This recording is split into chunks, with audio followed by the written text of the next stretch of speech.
एक बार बुद्ध के कुछ शिष्य बुद्ध से पूछते हैं, बुद्ध आप हमेशा भोजन को प्रेम से ग्रहण करने को क्यों बोलते हैं और भोजन को संतुलित मात्रा में ही ग्रहण करने के लिए क्यों कहते हैं?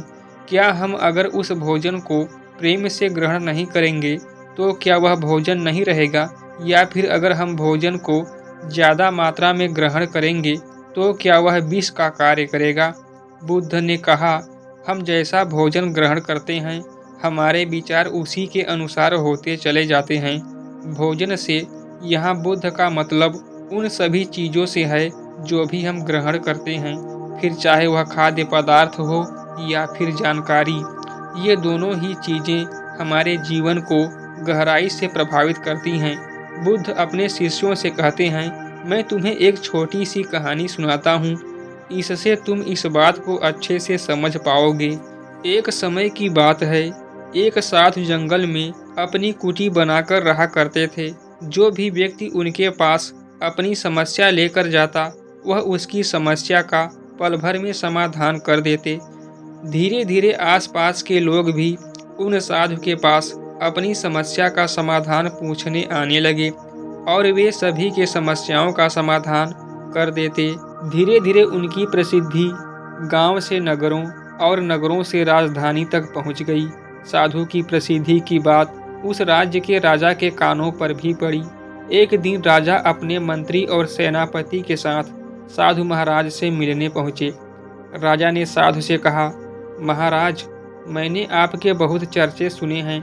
मैंने सुना है कि आपके पास हर समस्या का समाधान है, इसलिए मुझे लगता है कि आपकी सबसे ज़्यादा ज़रूरत हमारे राज दरबार में है, जहाँ पर प्रजाजन हर दिन नई नई समस्या लेकर आते हैं। आप यहाँ जंगल में व्यर्थ ही अपना समय क्यों बर्बाद करते हैं? आपको तो यहाँ ठीक से खाना भी नहीं मिलता होगा, जंगली फल तोड़कर खाने पड़ते होंगे, पत्थरों पर सोना पड़ता होगा। आप हमारे साथ हमारे महल चलिए, वहाँ पर आपको हर तरह की सुख सुविधाएं दी जाएंगी। खाने पर स्वादिष्ट व्यंजन और पकवान होंगे, आप उनका स्वाद लीजिए। आप अपना यहाँ कहाँ समय गंवा रहे हैं? आप हमारे साथ हमारे राज दरबार में बैठिए और राज दरबार की शोभा बढ़ाइए।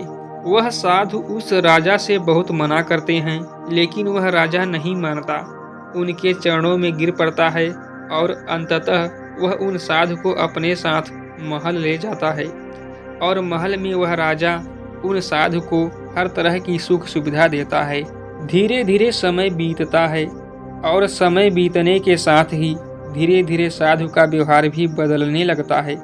आप विश्वास नहीं करेंगे, उस राजा के महल में रहते रहते उस साधु का व्यवहार पूरी तरह से बदल जाता है। इस बात को वह साधु भी नहीं समझ पाता कि आखिर उसका स्वभाव बदल क्यों रहा है।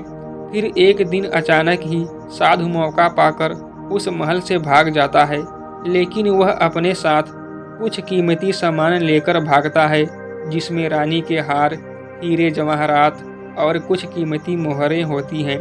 राजा को साधु की चोरी का पता चलता है तो वह अपने सिपाही उनके पीछे भेज देता है उसे पकड़ने के लिए।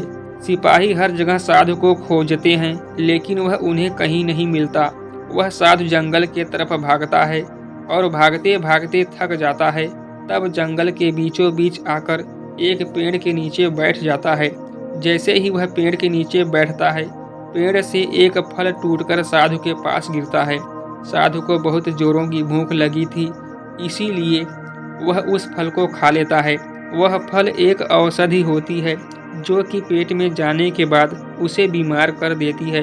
अगर बिना जरूरत के औषधि भी ली जाए तो वह भी शरीर को नुकसान पहुंचा सकती है। वह औषधि साधु को बीमार कर देती है। वह इतना बीमार हो जाता है कि उसकी मरने की हालत हो जाती है और उसका शरीर सूख कर एकदम लकड़ी के जैसा हो जाता है।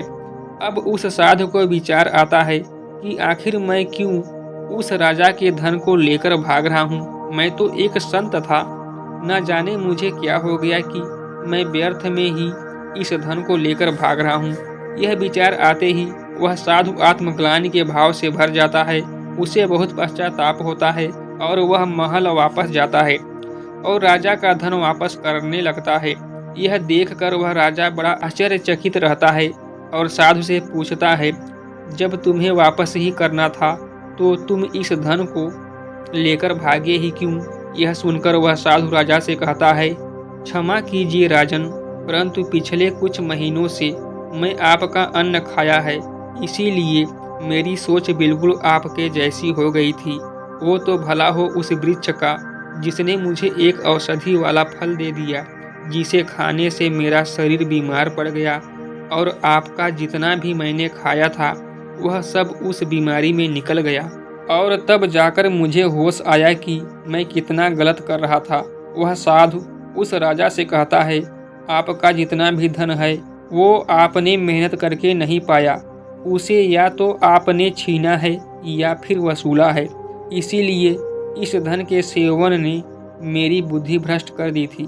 कहानी खत्म करने के बाद बुद्ध शिष्यों से कहते हैं, जो भी हम ग्रहण करते हैं वही हमारे भविष्य को निर्धारित करता है।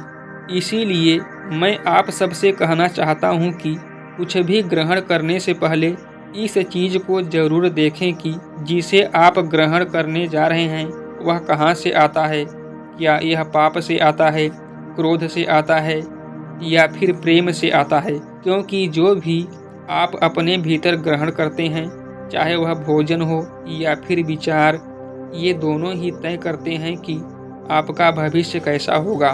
दोस्तों, आशा करता हूँ कि आप सबको इस कहानी से कुछ अच्छा सीखने को जरूर मिला होगा। धन्यवाद।